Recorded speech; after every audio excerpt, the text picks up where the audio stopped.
Espíritu nos ministre, porque está en este lugar. Y ese día Dios ministró mi vida durante el tiempo de alabanza y yo sentí algo. Y yo decía en el mensaje del jueves, en medio del testimonio, les decía a ustedes que ese día el Señor, Dios me hablaba de sanidad en mí, que había sanidad, que era algo que estaba obrando en mi vida.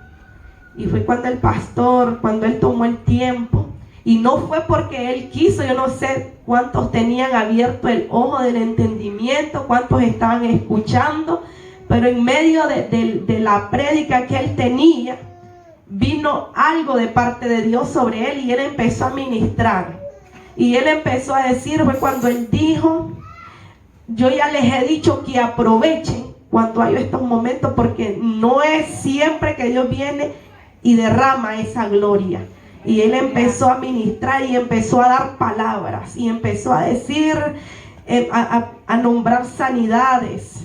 Pero como yo les dije el jueves a todos mis hermanos acá, había una palabra que a mí vino y tocó mi vida cuando él dijo que había sanidad en lo que era el organismo, en el sistema urinario. Es que esa fue la que me vino la palabra a mi vida.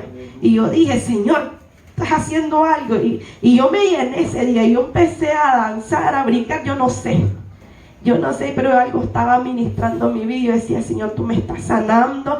Tú ya me sanaste, Señor, gloria a Dios. Pero yo no dije nada ese día.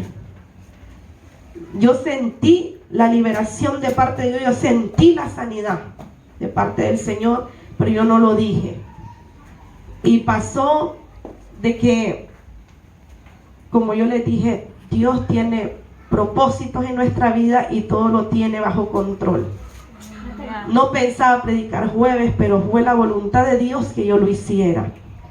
Y durante ese jueves, en el ayuno, Dios estaba ministrando mi vida desde temprano. Y yo le comentaba a mi hermana Liana,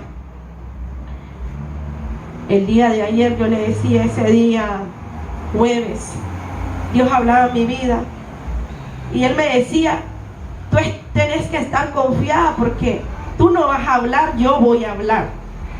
Y yo venía y yo decía, pero yo tengo que leer la palabra, porque ¿cómo voy a ir a yo a pararme ante los hermanos y no voy a saber qué es lo que voy a predicar? Y entonces, pero aquella palabra de parte de Dios venía a decir, y me decía, estate tranquila porque tú no vas a hablar, soy yo el que voy a hablar. Pero vine yo y entonces empecé a escudriñar la palabra, y en medio de la palabra que yo escudriñaba, el Señor ministraba mi vida y me hablaba.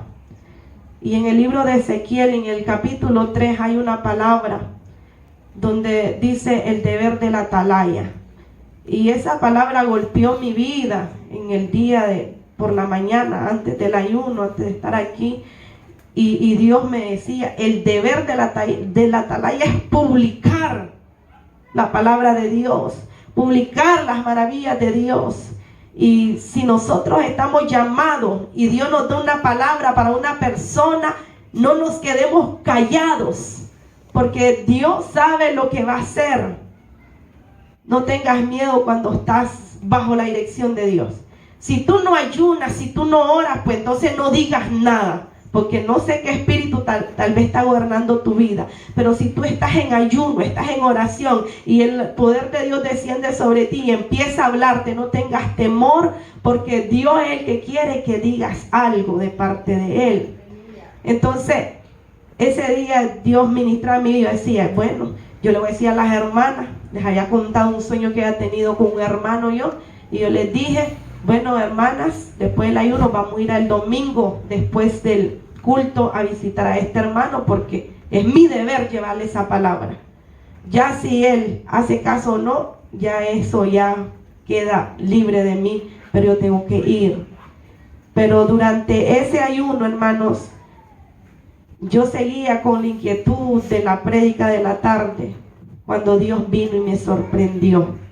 Y Dios vino, y durante yo estaba predicando acerca de aquella mujer del flujo de sangre que yo les decía a ustedes que hay enfermedades que da vergüenza publicarlas, que da pena decirle, mira, que tengo este padecimiento.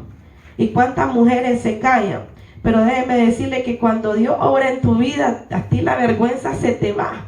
Porque cuando Jesús vino y limpió a un leproso, ahí está en la escritura, y Él le dijo, ven, muéstrate al sacerdote y no digas nada. Dice que aquel hombre fue y empezó a dar las buenas nuevas de que él había sido librado, que él había sido limpio de aquella enfermedad. Y es que da gozo cuando Dios hace una obra en tu vida.